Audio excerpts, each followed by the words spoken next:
baby is born feeling unloved, unwanted, and unaccepted, then that creates a belief system. They will then grow up and go through life and attract to themselves whatever supports that belief system. An energy is in motion. So it stays in motion. And when it gets triggered, that energy gets triggered, it broadcasts a signal that then attracts people and circumstances that give me the same experience, different face, different name, but the same kind of experience in my life today. This is patterns.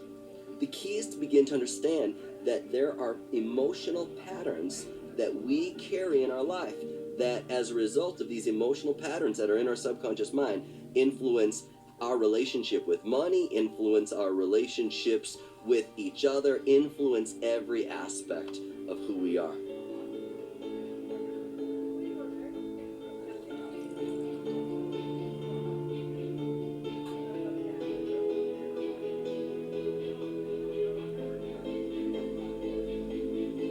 You see, consciously, we don't remember much. We don't really know much consciously. We live in our conscious mind, but we don't remember what we had for breakfast yesterday. And we forget our wallet, we forget our laptop, we forget our keys, all kinds of things. The subconscious mind, however, is a holographic archiving computer that is remembering every moment of your existence, every split second of your existence. And that computer, that subconscious mind, knows exactly what's wrong with you if you're sick. It knows exactly what needs to be done to get you well. It knows exactly what trapped emotions you have, who is involved, when they occurred, everything in precise and perfect detail. Those same emotions that are going on outside of you are going on inside of you. And your blood is pumping these chemicals of frustration, of jealousy, of anxiety. And our cells, it's so interesting, have these receptor sites, these protein receptors that bind these molecules of emotion. The amazing thing about these receptors is that these are the same receptors that bind heroin. And when you take heroin once, what are you called? An addict. Guess what? We are addicted to our emotions. And so we find ourselves not in a happy, relaxed state. We have anxieties, we have panic attacks, we have all kinds of things going on. We're just under the gun, under pressure. We got to get this done, we got to get that done. It's time to like slow down.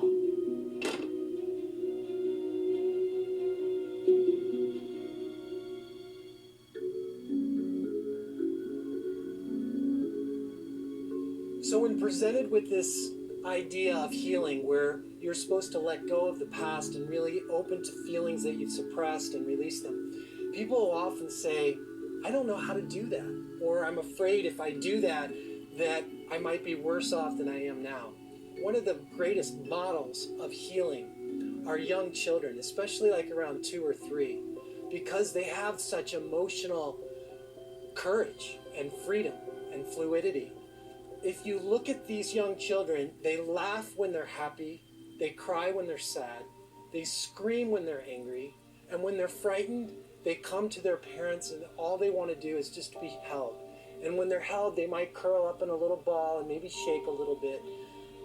And when they feel safe and comforted, they let their feelings out and they express them, and then they run right back out and play again and are laughing and are happy again. This is what we all have the capacity to do. We can heal ourselves of all this accumulated emotion that's been building up in our bodies, causing it to be tense and hard, affecting us, causing us pain, and depriving us of all this energy that's all locked up, instead of being available to us in our present day life to do the things that we really want to do. You know, one of the biggest questions people have, at least when they come to engage with me, is what is my purpose in life? You know, what I can't get at it. I can't feel it. And the way you do that is simply fill in the blank. If I weren't afraid, I would.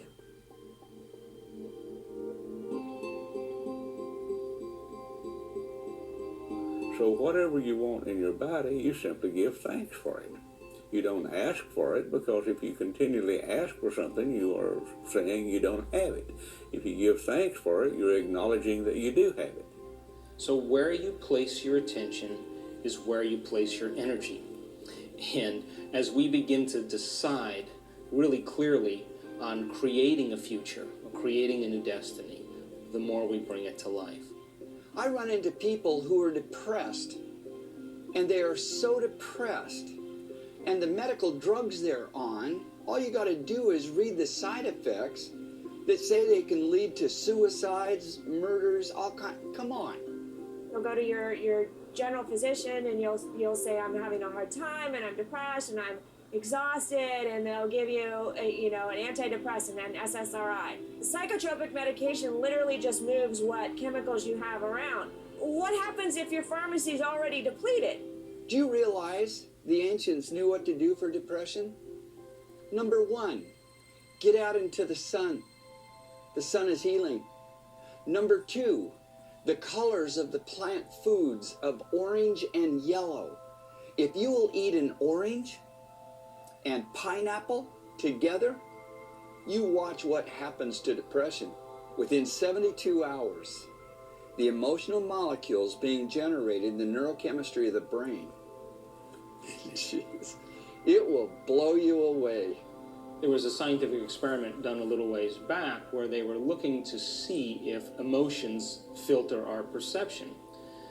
So they took a group of people that were clinically depressed, and they showed them equal slides of a wedding scene and a funeral scene. And the next day they brought them back into the lab and they said to them, which were there more slides of? Were there more slides of a wedding scene or a funeral scene? And all of the clinically depressed people said, well, there were way more slides of the funeral scene. So as we begin to remove the masks or remove the lenses that block, our true greatness or our true self, we begin to see what's already always existed, but we didn't have the mind to perceive it. The way that we can speak with the subconscious mind, this invisible part of ourself, this unseen part of ourself, is through what I call muscle reflex testing. Everybody is built on reflexes. Your eyes blink, your iris constricts, your tongue salivates, your knee jerks. We have reflexes that control every aspect of our body. And so muscle, the strength of a muscle, the ability of a muscle to lock out or give way, gives us a read when our subconscious mind is in a reactive state and when it's not, when we're in an active state, when the conscious and subconscious mind are bridged or when they're gapped. You can learn how to muscle test yourself. You can muscle test another person. You can use someone as a surrogate to work on an animal or a child or a person who's not able to do muscle testing themselves. The simple way, and I just want to show you how to muscle test so that you can really discover the emotions that are buried in your subconscious mind that haven't been fully processed in your heart, is you just keep your arm in and you imagine that you're holding a bucket and you fill that bucket up with 5 pounds of gold, and I put my hand on top and I push down. I tell this arm to hold strong and I'm looking for it to lock out. Everything gets compared to that and it locks out. Now, so many things can trigger your subconscious mind emotionally to react. And so, whether it be thinking about something, whether it be, a color, a sound, something can trigger a type of conditioned response. When I even say the word love, just the word love, I get that elbow and I say hold strong, it locks out. When I say the word fear, there's an energy to that. I can actually even feel it. You can feel it when I just say it. Fear, hold strong. And it might look like, oh, you're just doing that yourself. No, I'm not. Hold strong. And I'm going to go back to love. Love. Hold strong, it locks out. One of the most profound proofs of this work is that it works with animals as well as people. Sometimes people might say this is due to the placebo effect, but there's no placebo effect working with animals. And the emotion code works beautifully with animals, and we have found that 90% of all their problems are also due to trapped emotions. Sometimes we find that when we're working with animals, we need to work with the owner as well, because sometimes the animal will take on the trapped emotions that the owner has, and there's a dynamic going on between the two of them that sometimes has to be addressed. One of the most amazing stories about this was a horse that I was asked to work on one day. And we work on a horse through a surrogate person typically, where we'll have one person that we will test, and we will ask questions directly of the animal and get the answers on the surrogate person's outstretched arm. And as I'm asking questions of this horse, I find that the horse has an imbalance. It had a problem with lameness. It wasn't walking correctly. And they'd had a couple of different veterinarians look at it. They couldn't figure out what was wrong, so they called me. And what I found was it had an imbalance in its hindquarters that was due to a trapped emotion. And the trapped emotion was sadness. And so I'm asking questions. And there's a crowd gathered around listening. Is this trapped emotion about another horse? No. Is it about a human? No. Is it about a dog? No. Cat? No. I'm running out of options. A bird flies overhead, and I asked, is it about a bird? And the answer that came back was yes, it was about a bird. And everyone started laughing.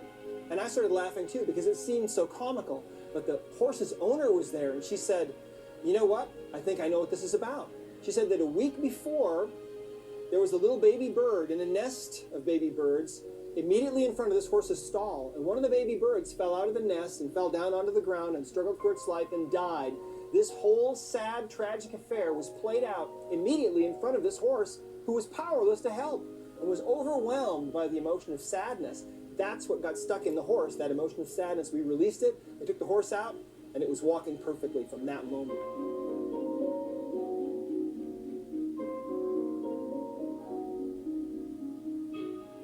I can do this on someone else, I can do it on myself, but that enables me never to have to guess. There's no reason to guess. In a laser-like way, we can know when you're in an emotional state of reaction so that you can process whatever emotion's going on in the moment. Now, we go through a very short, simple process to identify a trapped emotion and to bring it to awareness. Okay? So now we have here the emotion code chart. And what we're going to do is we're going to find a trapped emotion on this chart. And here's how you do it. It's very, very simple. The first question is, do I have a trapped emotion that can be released?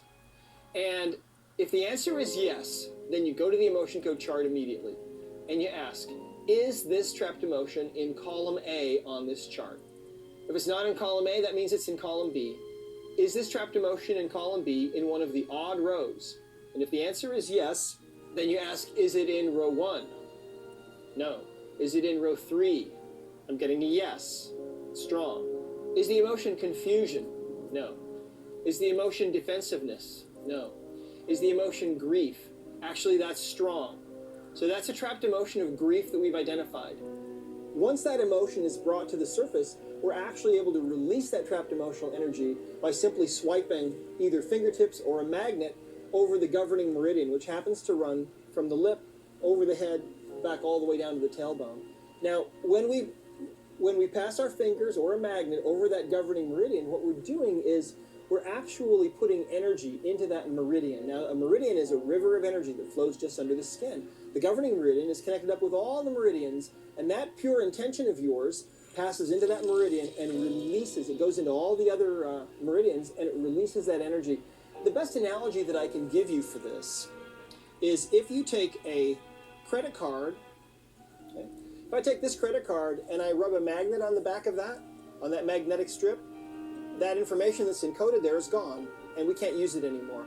And that's how the emotion code works. It's the same thing as just erasing that emotional energy that is stored in our body. So once you've released that emotion, the next question is to verify with the body that that was released. And so you simply ask, did I release that trapped emotion? And the answer should be yes. You see, if all things are composed of energy, that means fear, shame, and guilt are simply forms of energy. And if we can change them, we do. So I simply use dowsing. Now, if you want to know what dowsing is, it's simply the movement of a physical object that, in my opinion, tells you what you already intuitively know, you just don't believe you know it. I'll say, why don't you check to see what is the effect of unworthiness, doubt, fear, shame, and guilt upon you. Transform all that, usually into enlightenment, check it again, and it's not there anymore. What I'm saying is we can take one energy of any type and transform it into another energy.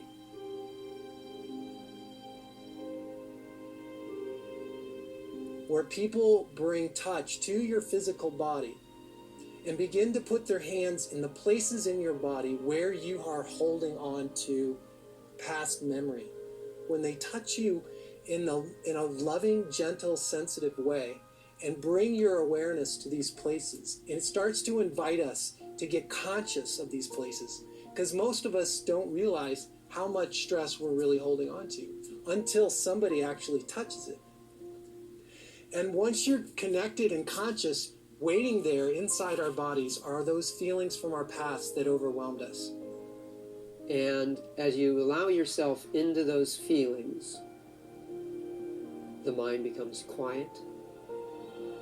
The feelings unwind as you let yourself into them.